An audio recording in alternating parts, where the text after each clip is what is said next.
नमस्कार, स्वागत है आप सभी का। मैं हूं आपके साथ लोकेंद्र त्यागी। पूर्व केंद्रीय मंत्री स्मृति ईरानी और समाजवादी पार्टी प्रमुख अखिलेश यादव के बीच सोशल मीडिया पर इन दिनों अलग ही तरह की लड़ाई देखने को मिल रही है।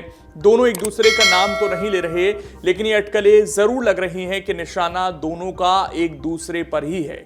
दरअसल 9 मई को पश्चिम बंगाल में शुभेंदु अधिकारी का शपथ ग्रहण समारोह था, जिसमें स्मृति ईरानी मंच पर मौजूद थी और मंच पर मिथुन चक्रवर्ती के ठीक पीछे बैठी हुई थी। इसी दौरान पीएम मोदी को मिथुन चक्रवर्ती के साथ कुछ बात करते हुए भी देखा गया।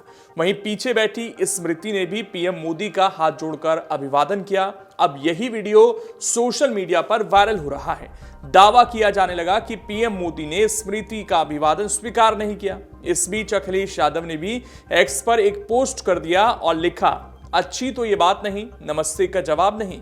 वहीं इस पोस्ट के कुछ ही देर बाद स्मृति की तरफ से एक पोस्ट आया, जिसमें उन्होंने लिखा, क्यों इतना परेशान है, क्या कोई इम्तिहान है। अब गौर करने वाली बात यह है, दोनों ने किसी का नाम नहीं लिया, लेकिन सोशल मीडिया पर चर्चा इन दोनों को लेकर शुरू हो गई।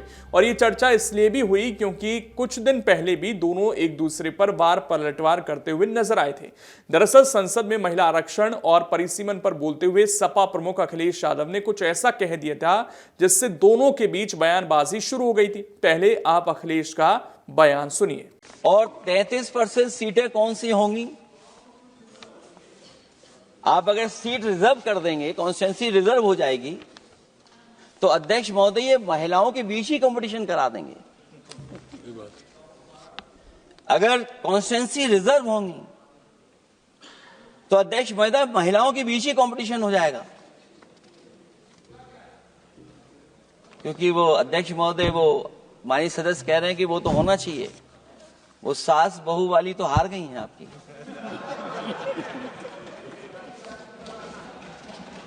तो अगर पार्टी को ये मौका मिलेगा तो न केवल कंपटीशन से हम बच सकते हैं, बल्कि संख्या महिलाओं की लड़ने की ज्यादा होगी।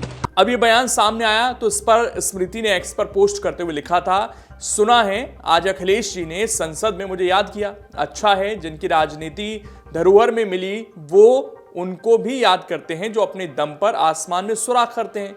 कामकाजी औरत पर वो टिप्पणी करते हैं जिन्होंने जिंदगी में कभी कोई नौकरी नहीं की। सीरियल से हटाकर संसद पर ध्यान लगाएं, महिलाओं के संबल हेतु अहम बिल पास कराएं। बात सिर्फ यहीं तक सीमित नहीं रही। एक बयान में स्मृति ने अखिलेश को गोरखपुर से चुनाव लड़ने की चुनौती भी दे डाली थी। बहुत आसान है पैतृक सीट से चुनाव लड़ना। मुझ जैसी औरत ने जो कामकाजी है, किसी और के गढ़ में जाकर परचम गाड़ा है और कांग्रेस के राष्ट्रीय अध्यक्ष को हराया है। तो अगर इतना ही दमखम रखते हैं तो पैतृक सीट छोड़ के गोरखपुर से लड़के दिखाएं।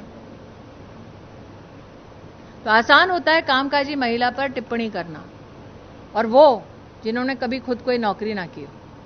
लेकिन आप हम जैसे लोग जो मीडिया से मुखातिब हैं, काम करते हैं, हम भी टैक्स भरते हैं, इसलिए नहीं कि सदन में सास बहू की बातें हों। सांसद जाकर वहां संसदीय कार्रवाई पर अपना ध्यान केंद्रित रखें। लेकिन ये भी मुझे इस बात की खुशी है कि उत्तर प्रदेश में उनका विपक्ष में रहना सुनिश्चित है, क्योंकि जो यूपी की राजनीति करता है उसको पता है गांव-गांव पात-पात घूमते घूमते इतना वक्त बीत जाता है कि सीरियल देखने का एक गंभीर राजनेता के पास टाइम नहीं होता। वहीं इस बयान पर अखिलेश ने मजाकिया अंदाज में कहा था कि वो कन्नौज का नाम ही गोरखपुर रख देंगे। मैं अपने कन्नौज का नाम बदल दूंगा, गोरखपुर कर दूंगा।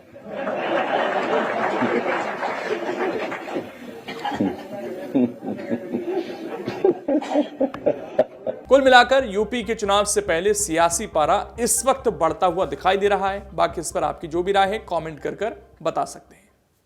अगर आप ये वीडियो YouTube पर देख रहे हैं तो हमारे चैनल को सब्सक्राइब कर बेल आइकन दबाएं, और Facebook पर देख रहे हैं तो हमारे पेज को लाइक करें।